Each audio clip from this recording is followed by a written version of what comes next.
नमस्कार। अलीगढ़ की घटनाओं के क्रम में आज एक और घटना आपके सामने मैं डिस्कस करूंगा। बात 23 जनवरी 2018 की है। गभाना थाना क्षेत्र में एक कटरा मोड़ है, जो मुख्य मार्ग, जो राजमार्ग है, हाईवे है। उससे जब आप अलीगढ़ की तरफ से आएंगे तो दाहिनी तरफ नीचे जाने को एक कटरा मोड़ है। शाम को 8 बज रहे होंगे कि गभाना के स्थानीय समाचार पत्र हिंदुस्तान के एक रिपोर्टर मनीष माथुर, बहुत यंग लड़का है और बहुत एक्टिव रहता है। जब कभी भी उस तरफ कहीं जाना हुआ तो वो ज़रूर आएगा, संपर्क करेगा। क्षेत्र की अगर कोई समस्या है, कोई शिकायत है, पुलिस वालों की कोई शिकायत है तो अलग से वो बात बता दिया करता है। कहीं पर कोई विशेष बात चल रही है, पुलिस के अगेंस्ट चल रही है, या कोई बड़ा अपराध हुआ है, उसके बारे में भी तुरंत सूचना देता था। मनीष चूँकि यंगस्टर था, बिल्कुल यंग ब्लड था, पढ़ा लिखा था, अच्छा लिखता भी था, उसको सब वहाँ आसपास जानते हैं, पुलिस वाले भी जानते हैं। मैं भी जब जब गया तो वो मुझसे मिलने आया था।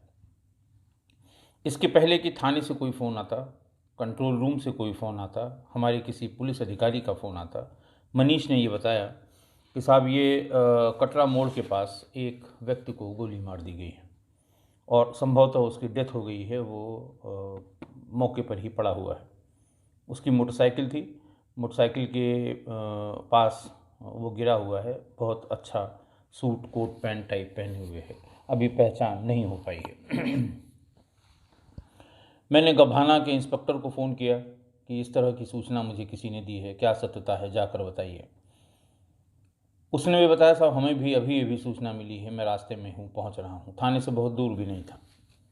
खैर 10 मिनट बाद उन्होंने सूचना दी कि हाँ साहब ये बिल्कुल सही घटना है और हम कोशिश कर रहे हैं कि पहले इसकी आइडेंटिटी इस्टेब्लिश हो जाए कि आदमी कौन है। थोड़ी देर में सीओ गभाना, हमारे एसपी सिटी उस समय के अतुल श्रीवास्तव, ये सब लोग वहाँ पहुँच गए। मैं भी चूँकि ऑफिस में ही था उस समय और सीधे वहीं मौके पर पहुँच गया।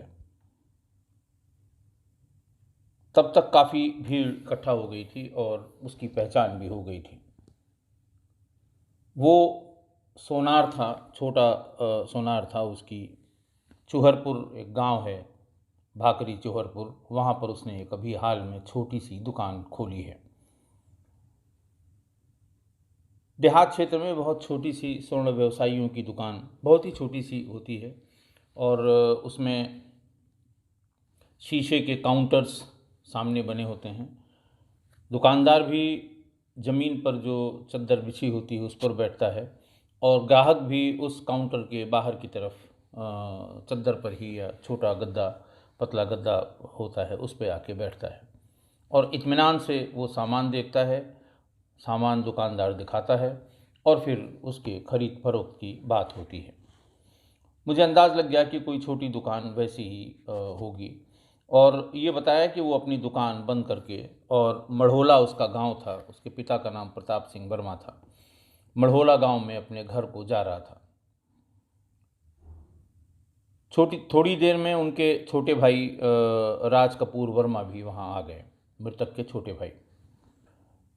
उन्होंने भी यही बताया कि साहब दुकान में वो बहुत समय से जाना, समय से आना, और अपने साथ वो दुकान बंद करने के वक्त या दुकान बंद करते समय दुकान का सारा सामान एक बैग में, अलग अलग पॉकेट्स बने हुए थे, चमड़े का बैग था, उसमें रख के, और मोटरसाइकिल की डिग्गी पीछे जो झोले जैसी बनी होती उसमें रख लिया करता था। और यहाँ उसका वो बैग दिखाई नहीं दे रहा है।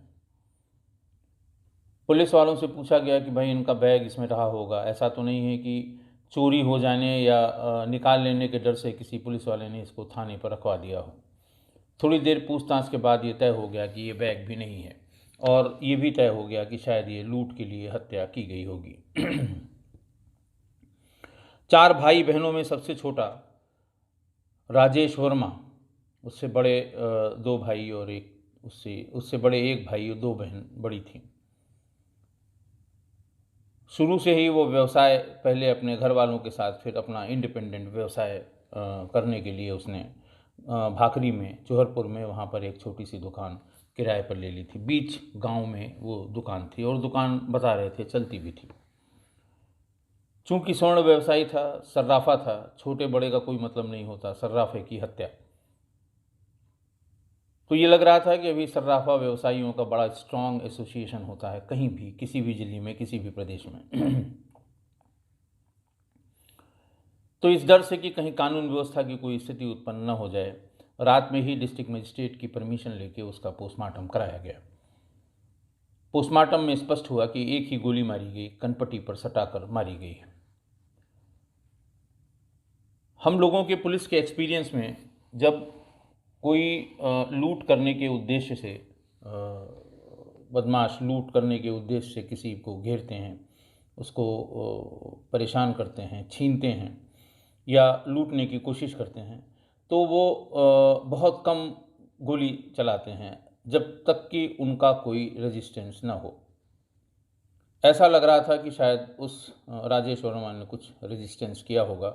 इन्होंने बैग निकाला होगा, उसने झपटने की कोशिश की होगी कि शायद थोड़ी देर तक अगर हम 2 मिनट तक इंगेज कर लें, हो सकता है कोई गाड़ी आ जाए। ऐसा होता भी रहा है कि थोड़ी देर के लिए, 1 मिनट 2 मिनट के लिए बदमाशों को इंगेज किया, जो लूट रहा था, तब तक कोई गाड़ी उधर से पास हो गई, बदमाश छोड़ के भाग गए। तो इसी तरह की बातें सुन सुन के आदमी कोशिश करता है अपनी तरफ से। संभवतः राजेश वर्मा ने रजिस्ट किया होगा और तब बदमाशों ने उन्हें कनपट्टी में गोली मार दी। फिर सारा अटेंशन इस बात पर कि इसका अंतिम संस्कार जल्दी से हो जाए, कोई उसमें राजनीति न हो, बॉडी को रख के कहीं पे सड़क जाम न हो, बाज़ार में रख के कहीं पे स्ट्राइक न हो। ये सब होते रहते हैं, आप टेलीविज़न के माध्यम से, समाचार पत्रों के माध्यम से इस बात को जानते होंगे। जैसे ही अंतिम संस्कार हो गया, वैसे ही विवेचना का क्रम आगे बढ़ाया गया, क्योंकि ये खबर सर्राफा की हत्या, स्वर्ण व्यवसायी की हत्या, ये बड़ा आई कैचिंग होता है और इस पर ध्यान आकृष्ट करता है ये पब्लिक का भी और व्यवसायियों का भी, व्यापारियों का भी। फिर टीम पूरी पहुंची घर पे, घर वालों से रंजिश के बारे में पूछा गया, कोई रंजिश? तो किसी भी रंजिश का होने से इनकार किया। सिर्फ घर वालों से नहीं, आसपास के लोग, उसके व्यवसाय से जुड़े लोग, सबसे पूछा गया। उसने कहा नहीं साहब, इसका काम सिर्फ अपने धंधे में मस्त रहने वाला आदमी था, सुबह से शाम तक अपनी दुकान पे बैठता था और व्यवहार कुशल था, इसलिए उसकी दुकान चलने भी बहुत लगी थी। भाइयों में संपत्ति का कोई विवाद, पड़ोसियों ने, इनके रिश्तेदारों ने, किसी ने भी, सब ने कहा कि सब भाइयों में बहुत प्रेम व्यवहार था, इनमें किसी भी तरह के विवाद की कोई बात कभी प्रकाश में नहीं आई। अब बात आके वहीं पे टिकी जो जिसका लोग या तो जिक्र नहीं करते हैं या पता नहीं होता है, और फिर पुलिस हमारी जो है उसका फ़ायदा उठाती है। पुलिस ये चाहती है कि भी तुरंत दबाव बनेगा, तो एक रेडीमेड जवाब तैयार रखती है अपने अधिकारियों के लिए भी, पब्लिक के लिए भी, और एग्रीव्ड फैमिली के लिए भी, और पॉलिटिकल लीडर्स के लिए भी। फ़ौरन पुलिस ने कहना शुरू किया कि साहब हो न हो, ये कहीं न कहीं से कुछ अवैध संबंधों की बात होगी, वरना कौन गोली मारता है। ये कहना शुरू कर दिया तो ये हुआ, भाई अवैध संबंधों का ही पता करो, कहाँ से अवैध संबंध था। सीडीआर निकाली गई अगले दिन और कोई ऐसी बात समझ में नहीं आई जिससे हम इस तरफ इंगित कर सकें कि किसी महिला से इसके संबंध थे या किसी संबंध के होने के नाते इसकी हत्या की गई हो। हम बिल्कुल खाली हो गए, लेकिन खाली बैठेंगे तो फिर 3 दिन बाद अखबार कहेगा पुलिस हाथ पर हाथ धरे बैठी है। स्वर्ण व्यवसायी की हत्या हुई, पुलिस एक कदम भी आगे नहीं बढ़ पाई। स्वर्ण व्यवसायी की हत्या हुई, पुलिस के कान पर जूं नहीं रेंग रही। इस तरह की हेडलाइन होती हैं, बड़ी कैची हेडलाइंस होती हैं, सामान्य हेडलाइंस होती हैं और अखबार लिखते हैं, लोग पढ़ते भी हैं। एक चीज़ वहाँ पर और हुई थी कि चूंकि मेन रोड से आने पर अगर कोई पीछा करके आ रहा होगा तो टोल प्लाज़ा को क्रॉस करेगा। टोल प्लाज़ा पे उस समय के आने वाली जो मोटरसाइकिलें हैं, अच्छा, टोल प्लाज़ा को स्किप करने के लिए, यानी आपको टोल प्लाज़ा से न जाना पड़े, उसके लिए भी कुछ छोटी मोटी पगडंडियों की जानकारी है और स्थानीय लोग कभी टोल प्लाज़ा होके नहीं जाते हैं। तो टोल प्लाज़ा पे भी घटना के 5 मिनट पहले से 1 घंटे तक की सारी सीसीटीवी फुटेज। टोल प्लाज़ा ऐसी जगह है जहाँ पर टीवी फुटेज हमेशा बहुत अच्छी क्वालिटी की मिलती हैं और उसमें जो नंबर प्लेट हैं वो काफ़ी हद तक पढ़ने में समझने में आता है। और अगर बहुत कोई मुंह ढके हुए ना हो तो आदमी की शक्ल सूरत भी थोड़ी बहुत आप 60% 70% पहचान सकते हैं, अगर आपने कभी कहीं देखा हो तो। खैर, वहाँ से जो सीसीटीवी फुटेज मिली उनको भी एनालाइज करना शुरू किया गया, लेकिन तब तक हफ्ते भर से ऊपर हो गया। और तभी जो केंद्रीय सर्राफा एसोसिएशन है प्रदेश की, उसने प्रदेश भर में दुकानों को बंद करने का ऐलान कर दिया। पूर्वी उत्तर प्रदेश में भी इसी तरह के जो छोटे सर्राफा व्यवसायी हैं, दुकान में अपना सामान लेके जाते हैं, सजाते हैं, दिन भर व्यापार करते हैं, शाम को वापस आते समय सारा सामान एक बैग में रख के घर को चले जाते हैं कि रात में कहीं उनका सामान या उनकी पूंजी चोरी न हो जाए। तो ऐलान हो गया, 1 हफ्ते बाद की कोई तिथि दी गई कि इस दिन पूरे प्रदेश का व्यापार बंद रहेगा सर्राफा का। आप समझ सकते हैं कि फिर जो प्रेशर ग्रुप्स हैं वो प्रेशर डालते हैं प्रेस के माध्यम से, अधिकारियों के माध्यम से, कि साहब पुलिस लापरवाह हो गई है, पुलिस कोई काम नहीं कर रही है, ऐसे व्यापारियों की हत्या होती रहेगी तो हम अपना व्यापार कैसे करेंगे, हम सबसे अधिक टैक्स पेयर हैं, हम सबसे अधिक टैक्स देते हैं। इस तरह की बातें हर ऐसी घटना के बाद की जाती हैं और फिर की गई और एक तिथि निश्चित की गई कि इस दिन पूरे प्रदेश में व्यापार सर्राफा व्यवसाय और सर्राफा मार्केट्स बंद रहेंगे। ये गंभीर बात थी। डीजी हेडक्वार्टर से बाकी सब जगह से इसके लिए कहा जाने लगा कि ये इस तरह से बात हो रही है, मेहनत करिए, जल्दी खोलिए, वरना ये अफरा तफरी हो जाएगी, कानून व्यवस्था की एक स्थिति उत्पन्न होगी, सरकार पे और पुलिस पे की चारों तरफ से आलोचना होगी। जब बंद होगा तो बंद की खबरें छपेंगी, क्यों बंद हुआ उसका कारण छपेगा, फोटोग्राफ छपेंगी और बदनामी बहुत होगी। इसलिए इसमें पूरा दम लगा के किया जाए। अब जो छोटे छोटे इस तरह के व्यवसायी हैं ये सब जगह हैं और बहुत बड़ी संख्या है इनकी। मैंने बताया कि बहुत छोटा, यानी हो सकता है उसका फ्रंट 6 फीट का हो, 8 फीट का हो, बस गहराई उसकी 10, 12, 15 फीट की हो। छोटे छोटे कांच का जो दुकान पे जो काउंटर होता है वो पूरा कांच का होगा, यानी उसके भीतर जो सामान रखा हुआ है उसे कोई भी देख सकता है। और उस तरफ दुकानदार पालथी मार के बैठा होगा, इस तरफ सब ग्राहक होंगे और वो अपने बैग से जाते ही बैग से अपना सब जो भी गहना है वो उसी काउंटर पे सजा देगा। छोटे छोटे बस्ट बहुत सस्ते टाइप के वो जो अलमारियां हैं शीशे वाली, उसमें लगे रहते हैं, जाते ही उसमें वो पहना देता है उसको, ताकि दूर से वो दिखाई पड़े कि पहनने के बाद किस तरह से लगेगा। सोने का बहुत बहुत थोड़ा सामान वो रखते हैं, केवल नाक और कान के छोटे से छोटे जो स्वर्णाभूषण होते हैं वो उनके पास होंगे, या कभी कभी 1-2 सोने की अंगूठी। ज़्यादातर चांदी का ही सामान ये लोग बेचते हैं। और जिस दिन बंदी होती है उस दिन ये मथुरा चले जाते हैं। मथुरा में बहुत बड़ा व्यापार, बहुत बड़ा कारोबार चांदी और चांदी से बनने वाले गहनों का होता है। वहाँ से अब वो पैक मिलता है, जैसे आप उसको डिस्प्ले पे लगा सकते हैं बिना उसको खोले हुए, तो वो वहाँ से ले आते हैं, या हफ्ते भर में जिस चीज़ की डिमांड होती है उसका ऑर्डर वो अपनी अपनी जो जान पहचान की दुकानें या कारखाने हैं वहाँ दे देते हैं।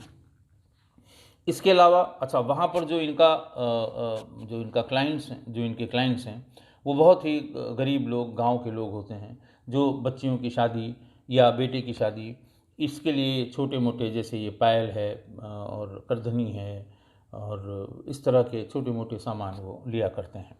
और रेगुलर सामान जो उनको ज़रूरत पड़ती है वो बिछिया और पायल की पड़ती है, वो ज़्यादा बड़ी संख्या में, शायद उसको वेट के हिसाब से ये बने बनाए ले आते हैं, जिस तरह की डिमांड मार्केट्स में होती हैं।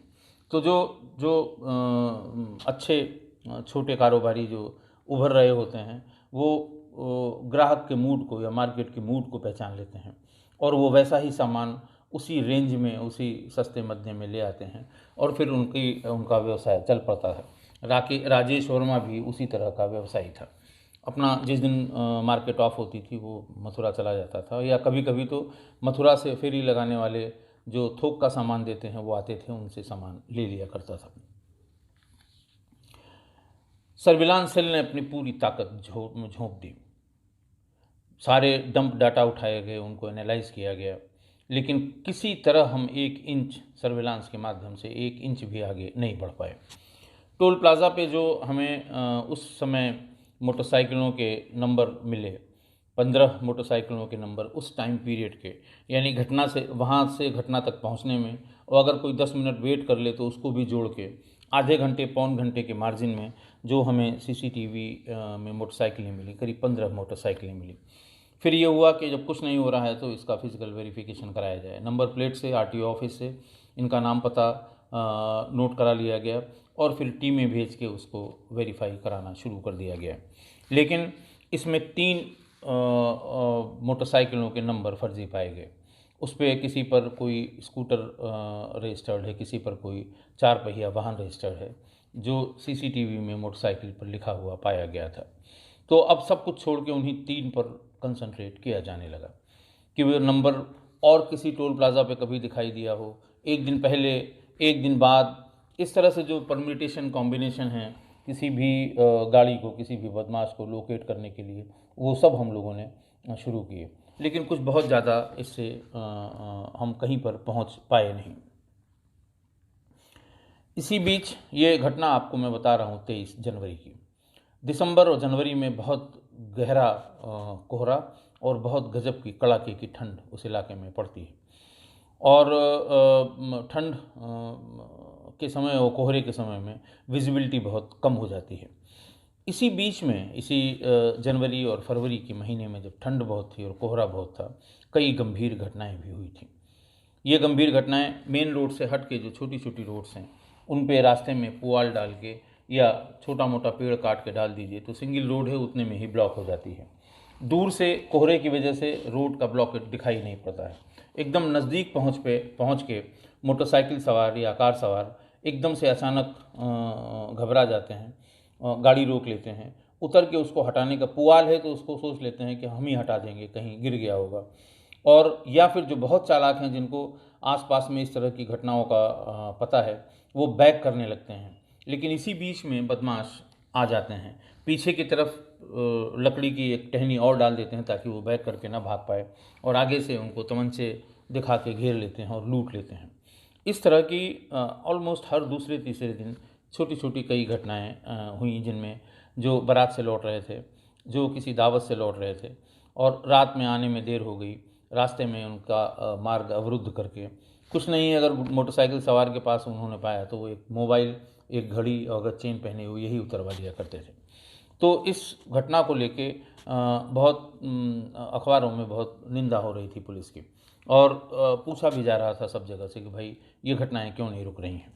तो फिर उस पर तमाम मंथन के बाद एरिया आइडेंटिफाई किया गया कि इस एरिया में, यानी 2 बड़े रोड्स के बीच की जितनी कनेक्टिंग रोड्स हैं, ज़्यादातर घटनाएं उसी में हुई हैं।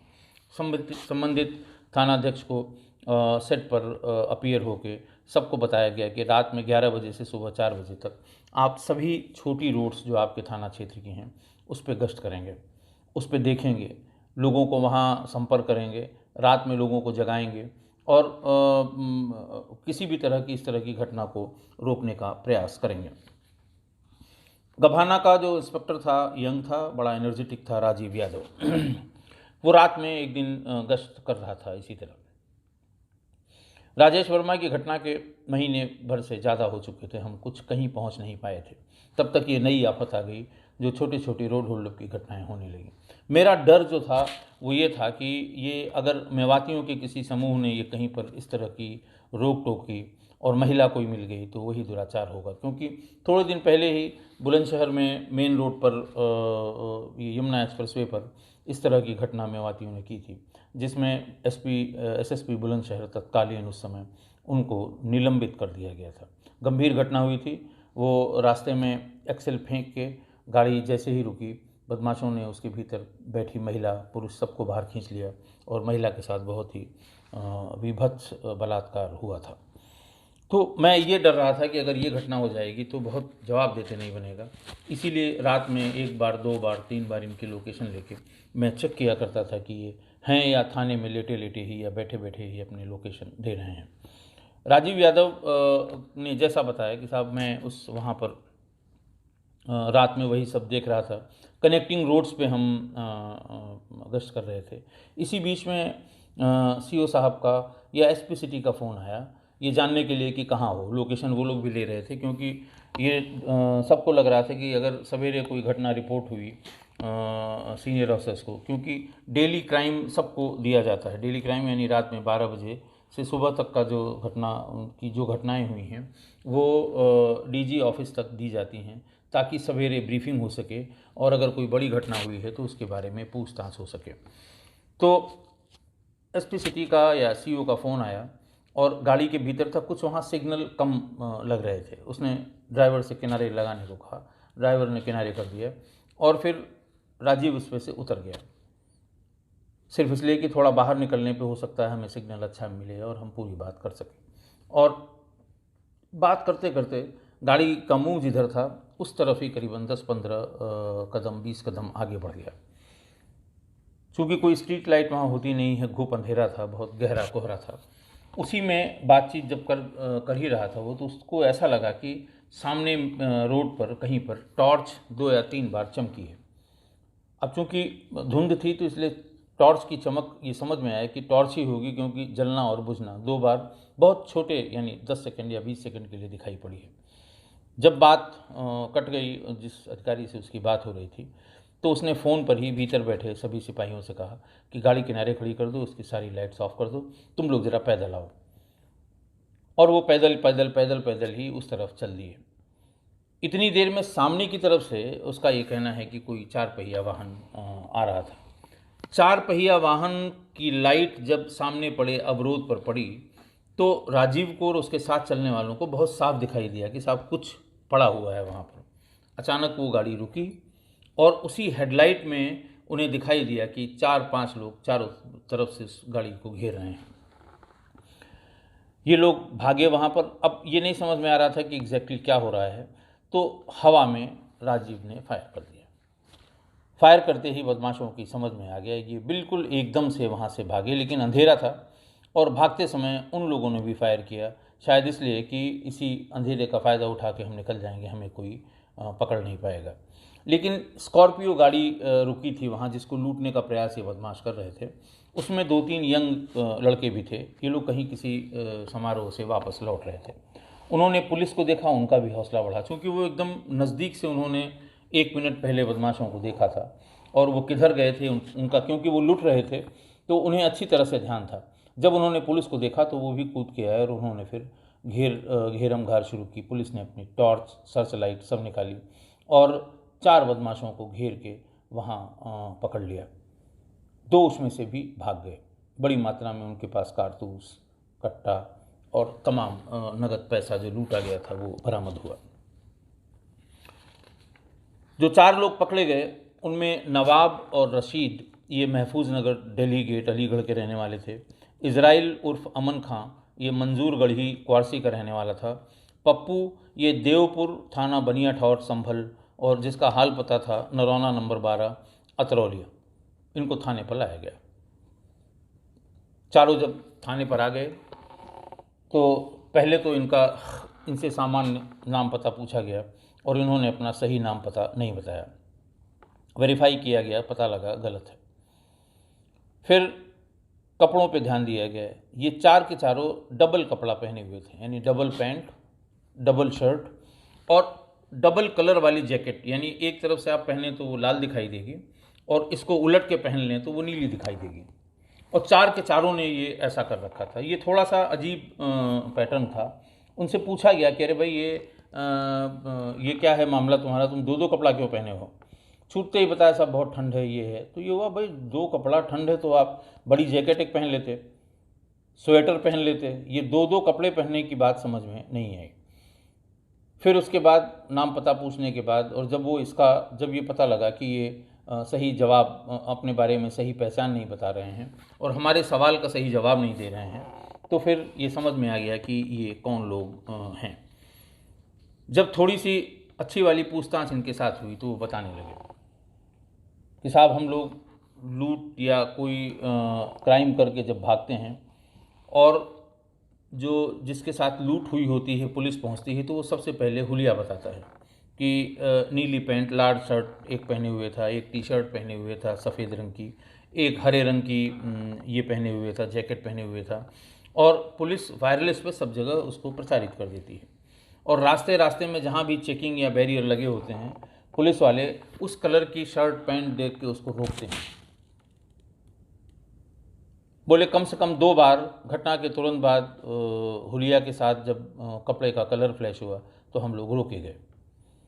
इसलिए घटना होने के तुरंत साथ 1 किलोमीटर के भीतर ही हम लोग कपड़े को चेंज कर देते हैं। ऊपर वाला शर्ट निकाल देते हैं, जैकेट को उलट लेते हैं, नीचे वाली पैंट निकाल लेते हैं, उनको मोड़ के और अक्सर वो मोटरसाइकिल से निकलते हैं उसकी डिग्गी में डाल देते हैं और बेखौफ होके जाते हैं। मान लिया कहीं किसी ने रोका भी तो दूसरा सिपाही कहता है अरे नहीं नहीं ये तो नीले रंग की है, वो हुलिया में लाल शर्ट बताई गई थी या पीली शर्ट बताई गई थी या चारखाना यानी चेक बताया गया था।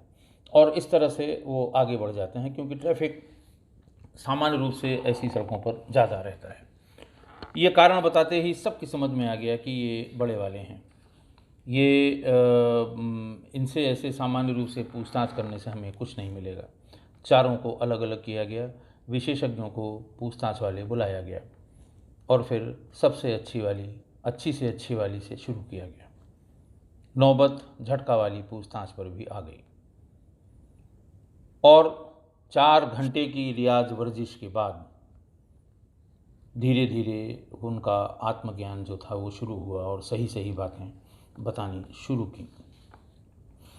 4-5 घंटे की कसरत में हमें इनके ज्ञान चक्षु खुले और इन्होंने बताना शुरू किया। एक घटना का जिक्र करना मैं भूल गया था। ये घटना हुई थी 24 फरवरी 2017 को बरला से रघुपुरा, बरला थाना क्षेत्र में रघुपुरा वाले रास्ते पर नीम के एक पेड़ को काट के रास्ते में डाल दिया गया और एक बारात अहमदाबाद से लौट रही थी। बहू अहमदाबाद की थी। बहू को विदा करा के लोग बाई एयर दिल्ली ले आए और दिल्ली से टैक्सी में पति मतलब बहू दूल्हा दुल्हन उनके घर वाले और पीछे एक और गाड़ी थी जिसमें 2-4 बाराती ये आ रहे थे। देख के वो रुक गए वहाँ पर। जैसे ही रुके उनको 8-10 बदमाशों ने घेर लिया। नई बहू ससुराल जाने के लिए जो निकली हो तो उसने गहने पहनने में कोई कसर नहीं छोड़ी थी, क्योंकि गांव देखता है बहू आई है कैसी आई है, अच्छे घर की है बुरे घर की है। पहला इम्प्रेशन होता है किसी के बारे में जब वो बारात लेके वापस बहू को लेके अपने घर पहुंचता है। उसको पूरी तरह से लूट लिया, दूल्हे को पूरी तरह से लूट लिया, पूरी बारात को लूट लिया, तमंचों के बट से मारा, बहू के साथ दुर्व्यवहार किया और फिर वहाँ से कोई ट्रक निकल रही थी, शायद उस पर गन्ना जैसा कुछ लदा हुआ था, तो उसको देख के फिर वो भागे। ये लोग बाहर निकले, चिल्लाए, पुलिस आई और रात में ही मैं करीबन 3 बजे की बात है मैं भी पहुँचा। बहुत दिल दहला देने वाली घटना थी। और 17 फरवरी से सारी कसरत करने के बाद भी वो क्राइम खुला नहीं था। जब झटका पूछताछ के बाद इन चारों से पूछताछ शुरू हुई और सबसे चूंकि अलग अलग हो रही थी तो 2 सही बता रहा था एक आदमी, 3 छिपा जा रहा था। दूसरा आदमी वो 1 ही बता रहा था, 4 छिपा रहा था। तीसरा आदमी 4 बता रहा था, 2 छिपा रहा था। चारों को मिला के जब हम लोगों ने पूछना शुरू किया तो सबसे पहली घटना ये वर्कआउट हुई 24 फरवरी 2017 की। कहने क्या क्या थे उन्होंने एक एक करके बताया। किसको बेचा गया, किस सोनार को, किस तारीख को बेचा गया ये भी बताया। इनफैक्ट ये जितने लूट का सामान था ये एक ही सोनार को बेचा भी करते थे। इस मुकदमे के वादी यानी दूल्हे के पिता को बरला से बुलाया गया और फिर उनसे वो क्रॉस चेक किया गया कि जो ये बता रहे हैं कि सही है कि नहीं है। वो बिल्कुल 100% सही था। दूसरा 26 सितंबर 2017 को गांव से ही, वो भी गभाना थाने का है, गांव से वैष्णो देवी की यात्रा के लिए, जो गांव में छोटे छोटे ऑर्गेनाइज़र होते हैं कि सबसे पैसा इकट्ठा किया और सबका टिकट बनवाया, वहाँ रुकने का इंतज़ाम कराया, दर्शन के टिकट वहाँ कराए और एक बस पे लाद के यहाँ से वैष्णो देवी के लिए तीर्थ यात्रा पर जब आदमी गांव से जाता है तो उसका पूरा गांव उसकी विदाई करता है।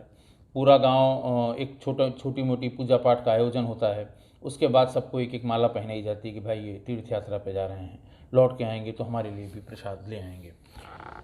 10 किलोमीटर ही ये चली होगी कि इन्हीं बदमाशों ने जो पकड़े गए थे गाड़ी को रोक लिया। खचाखच भरी हुई करीबन 40 तीर्थयात्री थे इसमें। बात है सुबह 3 बजे की। महिलाएं ज़्यादातर थी उसमें, पुरुष बहुत कम थे और वो भी बुजुर्ग महिलाएं थीं। उनके पास कैश, किसी के पास 1000 रुपये, किसी के पास 2000 रुपये, क्योंकि टिकट सब हो चुका था। वहाँ रहने के, प्रसाद चढ़ाने के और छोटी मोटी जब वो चढ़ाई चढ़ते तो उस समय के लिए जो खर्चे लगते हैं कि मैक्सिमम किसी के पास 5000 रुपये रहे होंगे, बाकी छोटे मोटे पैसे लोगों के पास थे। महिलाएं थीं तो छोटे मोटे गहने उनके पास थे। लेकिन 1.5 घंटे तक लूटा गया। न पुलिस पहुंच पाई, न पब्लिक का कोई आदमी पहुंच पाया, न कोई इंसिडेंटली जो अगल बगल कोई गाड़ी आ जाती है वही गई और सारे लूटे गए। सुबह 4 बजे हम भी मौके पे पहुंचे। थाने पे जो स्थानीय विधायक थे वो भी पहुंच गए। मनीष माथुर भी उस दिन था। सबसे पहले मौके पर पहुंचने वाला वही पत्रकार था। उसने फर्स्ट हैंड अकाउंट बताया कि कैसे कैसे हुआ था। ये घटना भी इन लोगों ने की थी, क्योंकि उस समय सब यात्रियों से थाने पे अलग अलग बात की गई थी। दलवीर सिंह साहब उस समय विधायक थे, वो भी सुबह 3 या 4 बजे थाने पर आ गए थे। शायद उनके गांव या उनके पड़ोस के गांव के तीर्थयात्री थे। एक एक से पूछ के उनका क्या क्या गया है वो लिखा गया था। और जब इनसे पूछताछ हुई कि कितना पैसा उसमें मिला था, कितना गहना मिला था, क्या क्या आपको और मिला था, तो उन्होंने एग्जैक्टली वही बताया जो उस समय हमारे सर्किल ऑफिसर ने, हमारे एसओ ने थाने पर लिस्ट में नोट किया था। ये घटना भी इन्हीं की हुई थी। 11 अक्टूबर 2017 को सादाबाद से एक इन्होंने ड्राइवर और क्लीनर को बांध के नया ब्रांड न्यू ट्रक लूट लिया था। फिर 28 मार्च को इन्होंने वहाँ पर बिजली के पोल नए लग रहे थे, सारे बिजली के पोल काट लिए और उस पर जो एल्युमिनियम का तार है उसको एक ट्रक पे लाद लिया। और ट्रक पे लाद के वो जा ही रहे थे कि सोमना मोड़ के पास ये ट्रक पलट गई और ये सभी थे। उसमें 6 लोग थे, जो 2 भाग गए वो भी और जो 4 पकड़े गए वो भी, ये वहाँ से भाग लिए। और फिर 23 जनवरी को राजेश वर्मा की हत्या। उस दिन भी ये 6 के 6 लोग थे और इन्हें ये जानकारी थी कि इस रोड पर शाम को 3 या 4 सुनार हैं जो अलग अलग जगहों पे अपनी दुकानें बंद करके जाते हैं।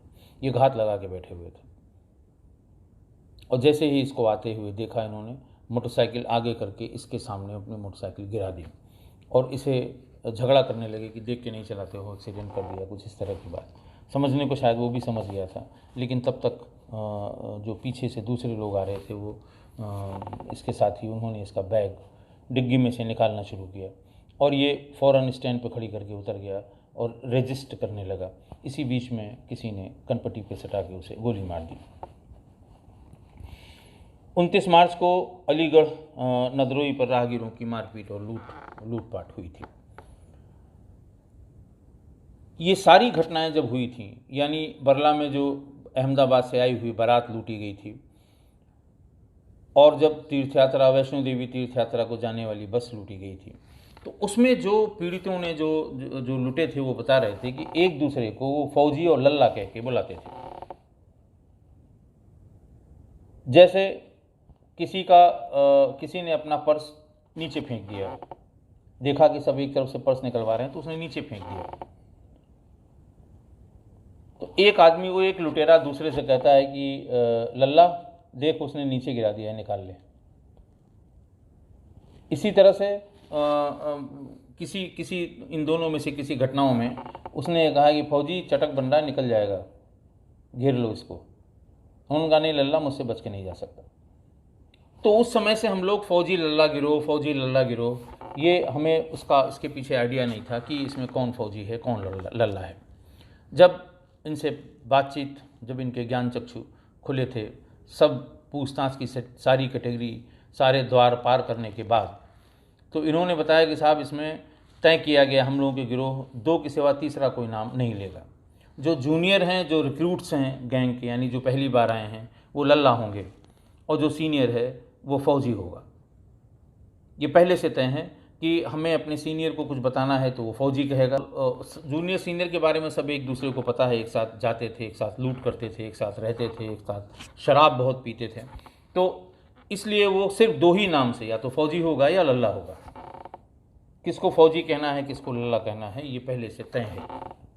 अगर उसमें कोई छोटी मोटी तब्दीली होनी है तो घटना के पहले बता देते हैं। और दूसरा, ये कभी घटना करने के जाते वक्त कभी ये मोबाइल अपने साथ नहीं ले जाते। इनका ये कहना है कि हम अखबार में हमेशा पढ़ते हैं कि मोबाइल से पुलिस ने पता लगा लिया। हम कभी मोबाइल, किसी भी घटना में मोबाइल नहीं ले गए थे।